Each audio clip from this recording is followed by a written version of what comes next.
Okay, can you guys all see my screen and stuff? And hear me? Yep. Sweet. So, today for this book club, we are doing the last meeting of Hume's Enquiry concerning human understanding. We did an intro kind of like book club where we were just kind of looking at who Hume was, some of his background, the people he was probably like arguing against, the situations going on, like the political situations.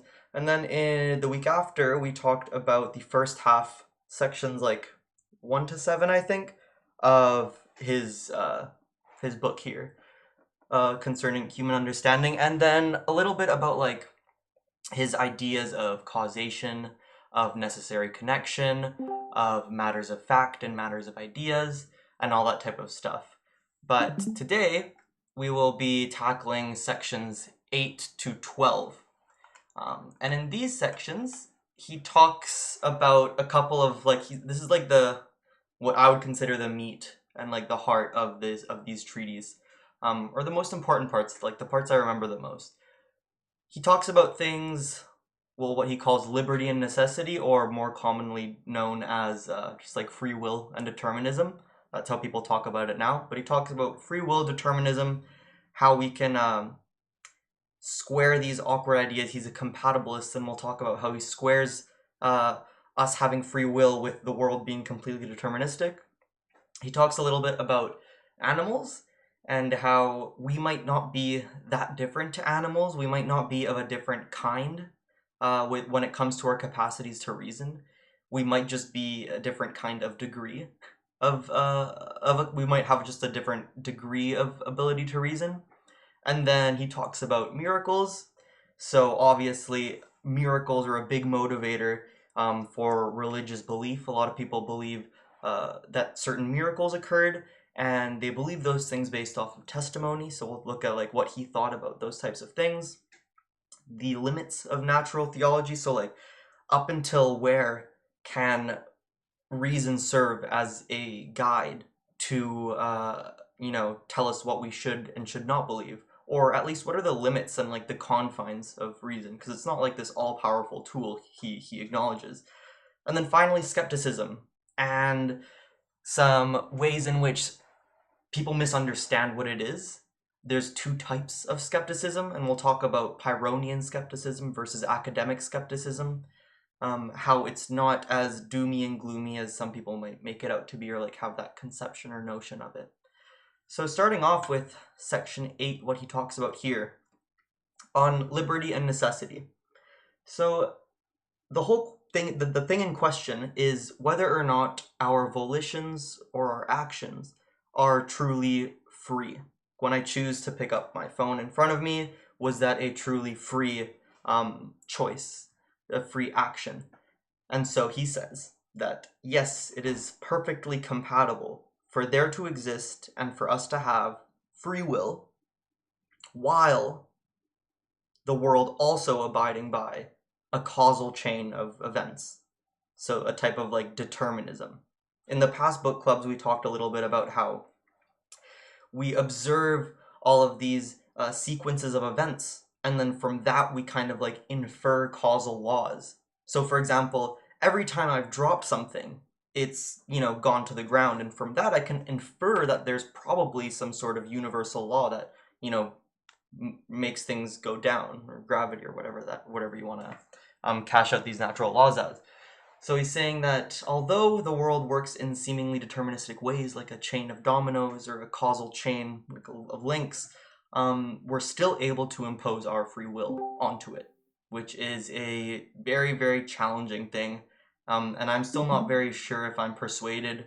Well, I'm definitely not persuaded at all. I'm not even sure if I fully understand how he's trying to reconcile these two things, but I'll go over my interpretations of this.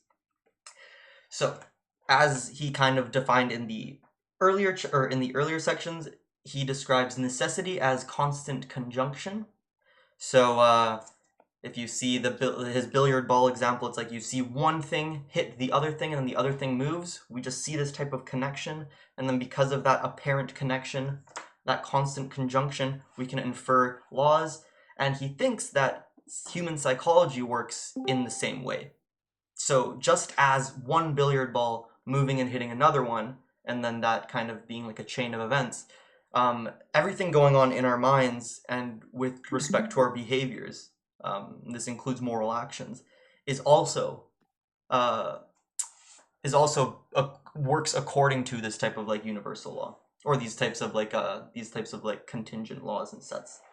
And so he cashes out liberty as saying, well, acting according to one's will without external constraint. So it's not a random thing, it's not an uncaused thing. We're actually choosing to do things. And these choosing to do things are coming completely from within us. So in one way, everything within us is abiding this type of like causal chain, but in another way, the things that we choose to do, like when we have like this volition and will to do something, it's coming uncaused almost, just like from ourselves, not from like prior things. So that's the awkward tension, the apparent issue kind of going on here. So he uses like a prisoner example, which I think is a terrible example, but his prisoner example is basically that, okay, well, like imagine there's a prisoner, he knows that he's not free to leave, so he doesn't have this freedom, not only because he's confined by walls, but because the psychology of the executioner and the psychology of the guard, they're not going to change, they're not going to shift. Their human behavior is already kind of set in stone. They're not going to just let him out if he says a couple things or if he begs them. He also says that, okay, well, or he uses an analogy of, imagine a man leaves his wallet full of like gold coins. It's perfectly reasonable to assume that it's going to be stolen because human behavior is very, very predictable. And if you leave money on the ground out in public, people will steal it because human behavior is just, there's like a straight causal link. If there's money on the ground, someone will pick it up. So he looks at the world in this very like deterministic way, both physically and psychologically. And so he kind of motivates his compatibilism in saying that, well, free will is what leads you to do something. And when you exercise this, it's being pushed and motivated by appetites, desires, and things like that. However, at the same time, you need to understand that we have the choice to act on them or not. So we have the choice to enable our will at the same time that our will is being motivated by different things. And so basically, like the way I'm understanding it is, you can think about it in two ways. Are volitions free? Are volitions, like, are they completely free? If you say yes, then you can think that he's saying something along the lines of, okay, causes that are motivating these volitions, they're like counselors, like around a table. Imagine like you're a king and you have a bunch of counselors and they're saying, okay, well, maybe you should do this, maybe you should do that. At the end of the day, you still have like the final say in the matter. And maybe this is how he's understanding free will. Will is the final say in the matter, but at the same time, you can be influenced by all of the causes before. The other way that seems a little more reasonable to think about free will is that maybe no, we're just along for the ride. It's not truly free if it could not have been otherwise. That's how most people are understanding free will. And so this is this is the little dance that he's doing. He says that, okay, well, determinism, there is constant conjunction. You can't predict with certainty, but probabilistically you can say, well, if a billiard ball hits another billiard ball, then it's probably going to move in that direction. Same thing with like people's motives and wills. If someone is really hungry, they're going to will or choose to eat some food. So there's like causes backing it, but it's not 100% for certain. And that also includes moral actions because obviously, when we're talking about morality, if no one had the choice to do otherwise, then they shouldn't really be punished. If I had no other choice but to kill the innocent person, then why am I going to jail? I never, it was going to happen either way. And then free will does not require, the way he's cashing it out, it does not require that you could have done otherwise. So it's like, imagine you're at the fork, like at a fork in a road, and you can go right or left. Let's imagine I went right. It still could have been the case that I went left. That's my intuition of what free will is. I could have been able to go left or right. Hume here is saying that's not a requirement for free will. That's too constrained. Right? Let's not think about it in that way. It doesn't need to be the case that you could have done otherwise. And so then in section 9, I believe, he talks about how animals, or he talks about like the reason of animals, because the whole like the in this I guess up until here, like the consensus in philosophy and just like in the general population was that humans have this amazing ability to reason. We can have these abstract thoughts, think about the future, we're aware of ourselves, and so on. And people will always say, well, what about animals, right? Do they have this sense, do they have this ability to reason? And everyone always says, of course not. So he starts this section off with saying, well, they're like little empirical machines. They start off in the world not knowing anything, but once they start observing things, they learn. They know, a dog knows that if it stayed around the tavern, it was going to be given food, so it learned that association, and now it's going to stick around the tavern because of this learned behavior. Not so much because he's reasoning in his mind, like, if I stay around the tavern, then maybe I'll get food. It's more just so, like, this happened, that happened, I'll act like that, just like a little machine. And then he says, well, hold on, children aren't really like that either. A child learns by, he knows that when he slaps his mom or slaps his brother, he'll get in trouble. So he stops doing those things. And then he says, well, hold on. Men, like grown people aren't really like that either. We only do things because we know the outcomes, because we've experienced the outcomes. We go to work because we experienced getting paid one time, and we're just expecting us to get paid in the future if we keep going to work. Reasoning is just an advanced form of association, and not even philosophers, like Hume says, he's not even like above all of this. He's just learned all these associations, and he's walking through life doing that. So he says the difference between animals and humans maybe is not so much of like a different kind, but just of a different degree. We have the ability to create these associations and form abstractions at a very, very high level, and to pull in like lots of pieces of information when we're making these inferences about the future. Animals, on the other hand, they don't have that much. Most of their behavior, he says, is based on instinct, and then maybe a little bit with this associative type learning. Humans, on the other hand, a big chunk of us is associative type learning, or reason, as you might cash it out as, and then a little bit is instincts. And so it's more of a difference of degree, not a difference of kind. This is starting to get very dangerous for him, I guess, like with all of these things he's advocating, because to grant that animals have some sort of capacity to reason is to kind of raise them up a bar a little bit to what humans might be able to do, and humans are divine, obviously, because of the church at the time. So, tricky business. It's also hard to say how clear and how transparent he's being with everything he's saying in these treaties and when he's writing, because he has like very agnostic, if not atheistic, inclinations, like suggesting that the world is completely deterministic, completely causal, that animals have reason, but at the same time he has the church breathing down his neck.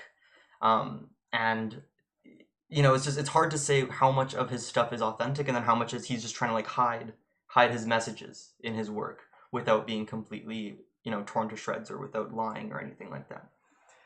The next chapter he talks about miracles, and he says, well, what a miracle is a violation of natural law. These types of inferences we've understood and are somewhat universal. Very, very improbable occurrences, he catches them out as, and these types of instances or occurrences that go against everything we understand about the world, right? Like a miracle would be if I drop this and then it starts going upwards. And so these types of miracles, how do we back them up a lot of the time? Well, through testimony, because someone said so, and because we trust that person. It's like if it's like, why do you believe that Jesus may have risen on the third day? Well, because all of his many apostles there saw it and wrote about it, and everyone there around at the time, they all saw this and they talked about it. They all agreed that happened.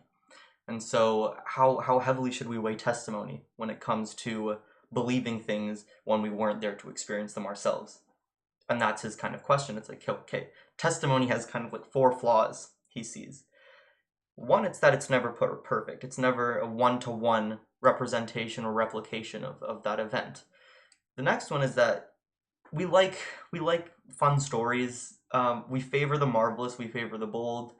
We favor like fun stories and imagination. We're creative people and we're like artistic people. So why would we want the plain and simple like meat and potatoes? Like we want the fancy stuff when it comes to storytelling and narratives. And then he also says something terribly like Eurocentric and elite hoity-toity on his ivory throne, saying that, well, miracles are far more common in ignorant societies, referencing societies like of indigenous peoples and of Asian cultures and all that type of stuff. Because the more ignorant and the more low level of society, the more miracles they're going to believe in, which is very ironic because at the time people still believed in many, many miracles in England and Scotland. And then on his last jab at why we shouldn't really trust testimonies very much is because, well, sometimes there are conflicting reports in miracles. So obviously there are things between religions that they don't fundamentally agree on, right? The fact that Jesus Christ is the Son of God is not an agreed upon thing across religions. And what motivates that belief sometimes are the miracles that ensued, right? So the testimony backing those need to be comparable to any type of testimony acknowledging an event, a miraculous event from another religion, right? So other religions, I think he talks about like the Mohammedans, as he called them at the time, or the Mohammeds, and how they had certain miracles and testimonies, but they need to be weighed at the same level as any type of Christian report or testimony. And so now all of a sudden, if you have conflicting reports, you don't know which one to trust. Is it like how many more people saw that one? Is that how we're gonna deem it's reasonable, or it's more likely than the other? And so he kind of reasons finally, and he says that, well, sometimes reason just might not be enough for religion, or sorry, not reason, but testimonies might not be enough for religion. They end up canceling each other out, these claims, because there's so many religions that claim so many miracles to have happened, but sometimes these miracles can be contradictory. And he talks and he gives like 3 cases in his treatise. One of a man who like regrows a limb, and then people say they saw that. One of a man who like cures blindness and this other type of disease, and like contradicting beliefs would support one religion versus another. Okay, what are we going to do about that? We can't just we need to be a little bit more concise and not arbitrary with our testimonial like weight, the weight that we give certain testimonies, I mean. And so he finally just says, okay, well, no, we can't reason our way to faiths or to religions. We need to just have this faith, and we need to have belief. We need to like suspend reason for a little bit. And that's what faith kind of is. It's a continuous miracle. And at this point, I don't know if he's being totally honest or if he's just trying to cover his ass, so that the church doesn't get him. That's the really hard part about reading Hume. You never know when he's being totally honest and when he's trying to like cover his trail. And then so the one I like, the one instance where testimony and miracles kind of like where he talks about those, and where I just naturally like gravitate a bit more towards, is this whole like problem of evil. So he says, well, either at face value, just going off experiences and not testimonies or divine interventions or anything like that, because we can't verify them, either God does not intervene in a particular manner, or our understanding of divine injustice is unreliable.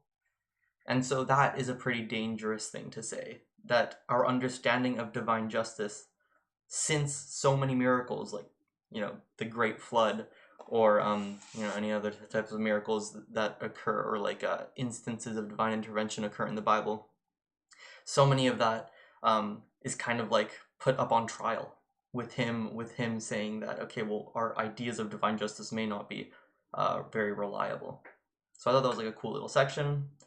And then he talks a little bit about how narratives play a big role in why people believe in miracles or in divine intervention, right? So like at the time or even nowadays, it doesn't, you can talk to to a lot of people, and a lot of them will think that if they, go through a certain type of misfortune, however small, it's a punishment for some sort of act that they did, some sort of like some sin that they committed in the past, and now all of a sudden they're being smited by God. Or little rewards, or maybe you win the lottery ads because I was, going to church extra, or maybe because I was really nice to my sister the other week. And so a lot of people like to attach these narratives to the way things happen in their lives and the way events kind of unfold in their lives. And so he wants to say that um, certain narratives like these that were very, very prolific at the time, and still kind of um, are not this evidence for divine intervention. More so, they're probably being pushed forward by imagination, cultural norms, and so on. And then so yeah, finally he just says, reason, it has its limits. We can't use reason as a tool for everything. It's not like this Swiss Army knife. It can only fix certain things. When it comes to questions about the soul, afterlife, God, all that type of stuff, reason's kind of useless. We can't use it anymore. It's not something we should put any weight towards. And then finally, the last section, section 12, he talks about the two types of skepticism, and I think like to this day there's like a huge misunderstanding in like common culture, I want to say, on what it means to be a skeptic. Most people think that what it means to be a skeptic is like to not believe anything. This type of like Pyrrhonian skeptic. So like even doubting the fact that like you're listening to my voice right now, right in front of you, speaking to you through this screen. Even doubting that is up for grabs. And so while that's like how a lot of philosophers start off, and how like Descartes started off, Hume doesn't really advocate for that type of extreme radical skepticism, because if you were to genuinely subscribe to that type of skepticism, to like the Pyrrhonian skepticism, you would be paralyzed. You would never be able to leave your house or have a thought without questioning it. You'd be able to get nothing done. You'd never get out of bed, basically. What he kind of does endorse a little more is this type of academic or moderate skepticism. It says, well, at least accept that reason has its limits. Don't let this dogmatic skepticism get in the way of your day-to-day life. If it's getting in the way of like your relationships and going to work and whatever, it's like maybe like ease up a tiny bit on questioning everything. But it is a super important tool that can guide us towards learning more about the world, human behaviors, causality, and so on and so on and so on. And so basically, the gist of it at the very end was that skepticism is a guide and not this type of like paralysis. But that's everything. That's me.